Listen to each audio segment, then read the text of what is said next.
Welcome to the Market Mystics Podcast. I'm Joshua. I'm Kim. Let's dive in. Hello, everybody. Welcome back to the Market Mystics Podcast. Kim, how's it going? It's going all right. I say that. I still have this cold. And I'm like, you're going to hear me mute. If you're watching the video, you'll see a very silent cough every now and then. But I'm here and I'm glad we didn't skip. You know, I've really come to find like this is so beneficial for me in my journey and my walk, just kind of in my life, to kind of catch up on some of this stuff and continually be spurred forward. So even when I don't feel great, like it's one of those things that I value so much, I don't want to skip it. Isn't that funny? Yeah, I think that's great. And I think the topic today, like, to me, it's connecting in my mind because it may not have been something that we ever really gave much thought and time to, except for we're always looking for like, oh, what should we talk about on the podcast? What should we do? And then it's like, oh, here's these little bits and pieces, and then it clicks and connects. And so I do think the podcast has been great for helping us keep our eyes open for things and to keep moving forward. Yeah, for sure. Well, and to dig into things. Like there are topics that will pique my interest, but I may not individually go and dig into. But like you said, when we need a topic for the show, it kind of gives the space or the bandwidth for us to just kind of get in and play with some of these concepts and really flesh out what we think about it and how we feel about it and how it applies to our lives, our journeys, all those things. Yeah, I think that's great. So one of the aspect of the topic today is on things in our past generations that have come forward. And a lot of times when we think about that, we think about, like, my mind immediately goes to like generational curses or generational trauma or the negative things that come through your history. But we also want to touch on the flip side of that. But before we do, like, I sort of just want to sit on the negative part for just a second. I listened today actually to a podcast on a trauma expert being interviewed by a comedian. It was Gabor Mate on Theo Vaughn's podcast called This Past Weekend, and it was an excellent podcast. But he was talking about the things that we are given by our parents and how even beliefs and thoughts that we had in the womb, like things that our parents were going through, can be felt even later in life. It's like a felt sense that a fetus can get. And it's just a really, I think that's such a fascinating thing that from like the moment we have any sort of awareness, we start almost imprinting a little bit. Yeah, that's interesting. I think that's absolutely true. You know, when I was growing up, people would talk about nurture versus nature. Like what is just born in you and what is learned. And I think this actually has a little bit to do with both. Because I do think that the moment we're born, we start learning what has been passed on to us. And even, I would say, even if it is we're with our birth parents, like, I don't think all of that is just passed down through the blood, but I think there's energy that's carried that gets then transferred. And the longer you're in that energy, the more it soaks in, I suppose. But I guess also I wanted to talk about this. I'm just gonna. There was a post on Instagram months ago that I had saved, sent to Josh and said maybe we could talk about this sometime. And it says, as you focus on clearing your generational trauma, do not forget to claim your generational strengths. Your ancestors gave you more than just wounds. And to me, this screams of like courts of heaven kind of stuff, which is how I was introduced into engaging heaven, encountering heaven in general. But it all started with the courts of heaven. And the concept there is to allow Jesus to bring you before the judge, the Father who is the judge, God who's acting as the judge, and bring any accusers into the court and bring their accusations and allow there to be judgment for it. And a lot of times there will be generational things that you don't even know about, like, I mean, I remember going into some of those situations and I'm hearing things like murderer, adulterer, these things that I've never actually participated in myself, but it's in my bloodline somewhere. And so the accusation still stands.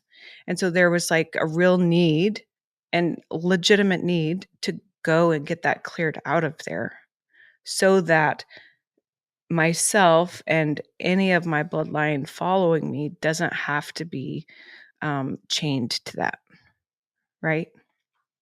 But with this quote that I was talking about, don't forget to claim your generational strengths too. I think that's something that we've missed with the courts of heaven. And I'm not saying it's a bad thing, because I have found a lot of freedom from that. I've found a lot of benefit from getting that stuff cleared out. But I also have not always gone back and appreciated those who came before me and what they carried. And I think there's a lot of really great things there that, yes, the energy's sitting there and it may be sitting dormant. But if you can embrace those things, I think it's also something that's passed down and can be very beneficial for our walk as well.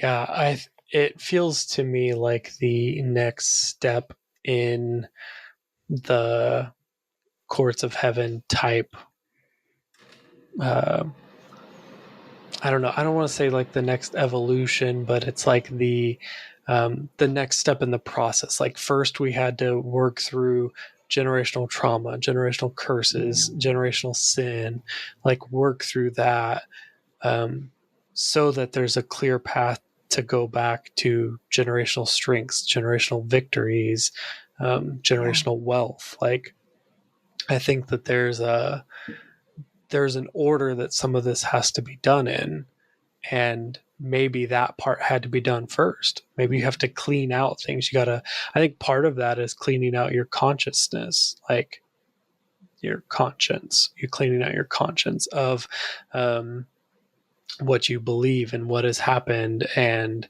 like, I think that's part of that process, because I don't think you'd be able to receive the wealth and the abundance if you didn't first clean out the junk that was there. And so when you're talking about this, I'm like, yeah, like I remember when I first got into engaging heaven, like it was with you and your sister who were teaching the courts of heaven, and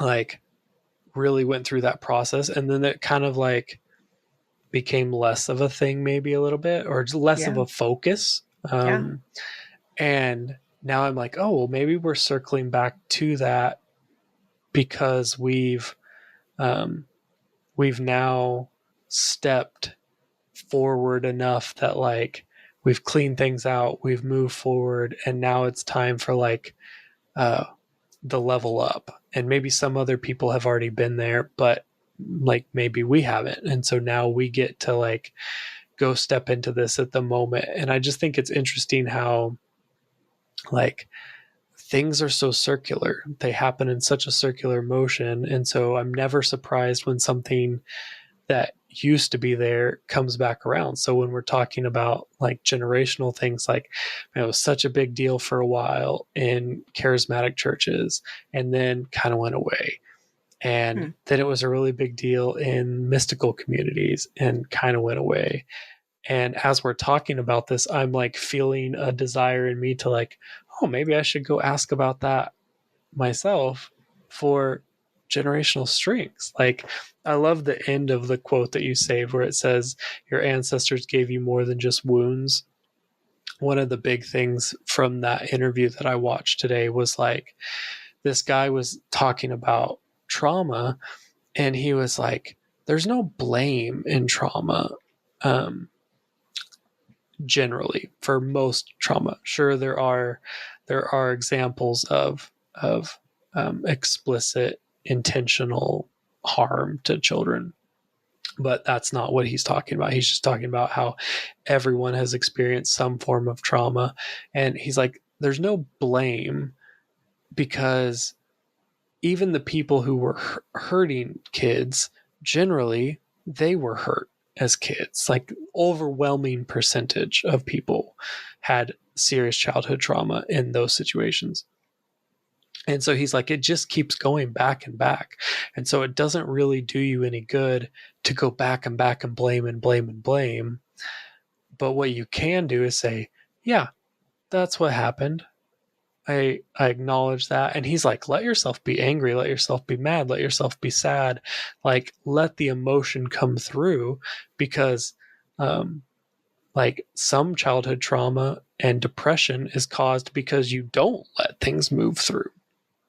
And so as he was talking about that, he was just very like, no nonsense. There was not a lot of blame. There's not a lot of there was zero victimhood in what he was talking about. He was stating facts about things that happened. And then, like, okay, now we take that, and he didn't use these words, but like alchemize that into the blessing for his life and the blessing for his kids and the blessing for his generations. And I think that's part of this, is once you can get past a little bit of victimhood, once you can get past a little bit of blaming, oh, I can't believe my great great grandma did this, like, then you can start to look for, well, what did she do?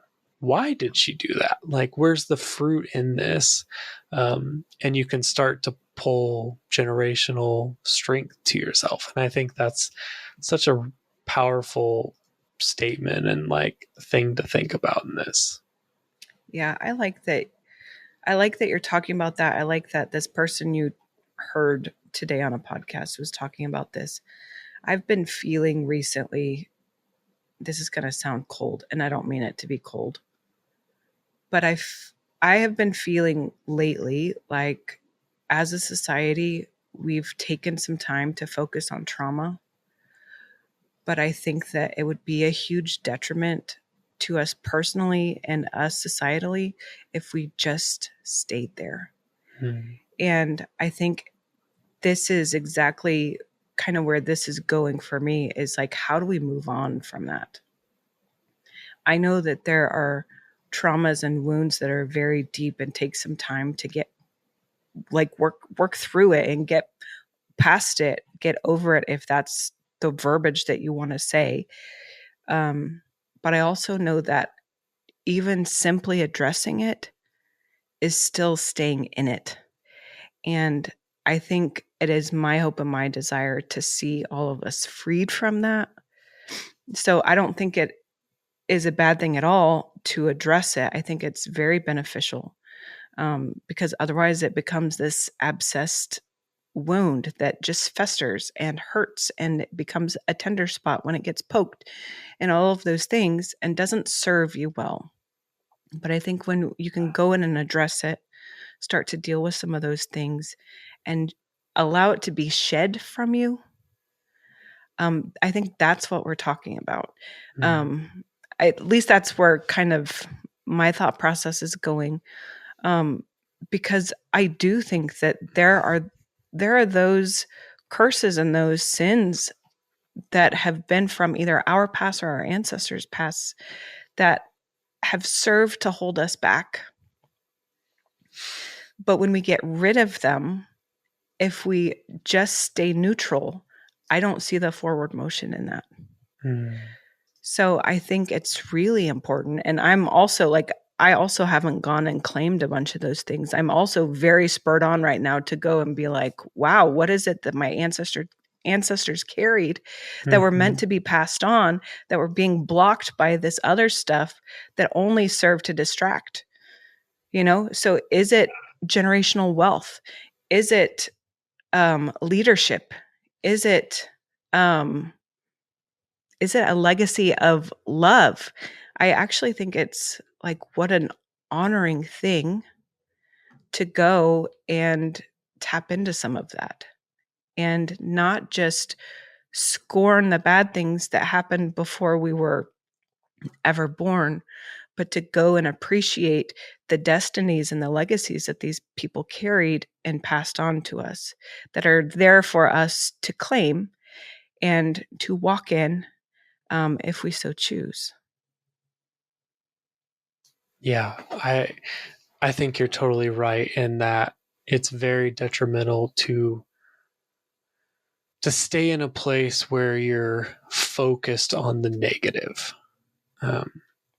It's important to understand that dynamic, to understand that it's real, but it's important to then shift your focus back higher. And I think that's kind of what you're talking about. And I heard somebody say one time, like, if you just aim up and you don't exactly know where you're going, but you just aim up, things will be better than you could dream they would be. And kind of that mindset is like, yeah, there's going to be things that knock you down on the journey. There's going to be steps where you stumble. There's going to be things from the past that pull you down. But if you just keep your eyes focused up, you can move in that general direction consistently. It will make a big change in your life. And when I'm thinking about generational things, it's like, yeah, generally when I think about my DNA or things, I'm thinking about like, okay, what do I got to fix? But if I'm like, what did I get blessed with? Yeah. It's a totally different mindset and brings a little bit more hope to the situation than what did I get like cursed with. For sure. We've talked about this. I don't even know that we've ever talked about it on the show. Maybe we have. But even the concept of destiny and how when one person is assigned a certain destiny and they don't get it accomplished, it tends to then be passed on a lot of times through generations to then accomplish. And I think this is also one of those things that you could really look at and really see as well and start to embrace. Like, what are some of these like destinies that are being passed on that maybe you haven't even acknowledged because you've been so focused? I say you, I mean me, because I've been so focused on getting rid of the junk that was passed on. And I mean, is there a David anointing that I haven't embraced yet, even though it's been passed down all through my generations? Have I not embraced it because I've been so focused on like shedding whatever they carried? But I think we're at a point, and I think honestly, I don't think it's just you and me, Josh. I don't think that. I think we're at a point where it's time to start picking up some of those things. And I think we might really see some things shift. And in a really awesome way, because there are blessings there, and there are anointings there, and there are very powerful roles there that maybe have just been sitting dormant, and we've just stepped over them. Yeah. I think that's so true that it's I don't know. When I think about this, there's it's like I said earlier, it creates hope in me. I'm excited about starting to, with the Lord, think about my history, think about my parents. What did my parents carry that they blessed me with? What did my grandparents carry that they blessed me with? What did my great grandparents and the cool thing about going back through things like that is within a couple generations, you get a lot of people. That tree spreads out pretty far. Yeah. And when you do that, all of a sudden now there's hundreds of people that you can pull on the blessings that they paid for you. Yeah. So good. I also want to address very quickly, just here's a disclaimer. We've spent a good amount of time in Africa, and we've seen a good amount of other religions who are very into ancestor worship. And this is not what we're talking about. This is not at all. This is honoring what came before us. This is honoring our lineage. But this is not idolizing them. This is not worshiping them. This is not putting them above Yeshua or the Father. That is not any of that. It is partnering with what we were born with and going forward. Yeah. Sorry, I just felt that was a little necessary to say. I know that we have people who listen in South Africa, and we love you. But in the U.S., that doesn't tend to be such a big and widespread thing. But I know it is in other places. But it's completely different. Yeah, totally different. And that's definitely been, I'm glad you brought that up, because similar conversations have created similar questions. And so it's good to just get that addressed. We're not talking about that it's total honor and it's just being thankful. I think of it as sort of like honoring the heroes of the Bible who led the way. It's not about worship. It's not about elevating them above anything else. It's just simply this is what's in my line. This is what I've been blessed with. And that's great. It's a great place to be. Yeah. Yeah, for sure. It makes me think of, do you remember way back, Josh, when we had that episode, Past, Present, Future, maybe? And we talked about kind of different mindsets and how some people are like historians, like they focus a lot on the past. Yeah. Mm-hmm. There are people who are very now people, and there are those who are very much future thinkers. And we both tend to be very future thinkers. Mm-hmm. But I'm seeing such value in going back and honoring what was there in the past, because I think it's these building blocks, it's these foundations that have already been laid that we don't have to go and rebuild. We just need to step onto them and go from there. And that to me is so exciting. It's so exciting, because I'm not even usually like a past person. I'm not like a history enthusiast, but here I am. I'm like, ooh, let's go dig into this. Yeah, no, that's good. I love it.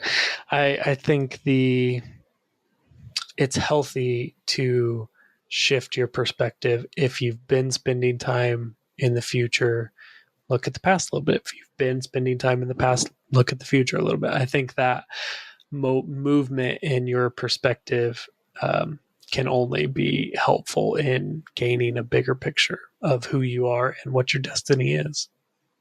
Yeah, really good. Yeah, good stuff. Awesome. I'd love to hear any comments from people listening. Input, insight, maybe your own experience. We may just be late to this boat. We're bringing up the rear. Maybe, I'm not sure. Maybe we're not. It's possible. But I would love to hear any insight that anybody might have with this, because I think it serves to only move us all forward. Yes, I agree. All right. We will see you all next time. See ya. Hey, thanks for listening. Keep up with us along this journey by liking, subscribing, and becoming a member through YouTube. Members get exclusive access to bonus content with our guests, deeper dives into topics, and a look into other projects. We're glad to have you here. See you next time.